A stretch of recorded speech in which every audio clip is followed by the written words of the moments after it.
Ahoj, dobrý den. Dnes je 23.9.25.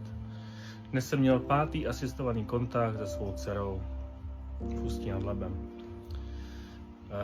Jsem velice nesmírně rád, když vidím svou dceru. Můžu ji alespoň třeba po 14 dnech vidět, aby jsme obnovili ten vztah nebo tohle.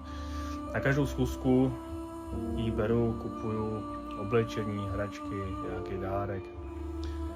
Ale dnes dcera zmínila sama od sebe, že vlastně si nemůže vzít oblečení nebo hračku, že by se maminka zlobila. Což mě zaskočilo a tohle mě prostě velice mrzí. Je to takové vyjádření mých pocitů. Jsou všelijaký, neví člověk, jestli z toho má brečet, ale prostě nechápu dnešní svět asi. To asi vše. Mějte hezký den všichni. Ahoj.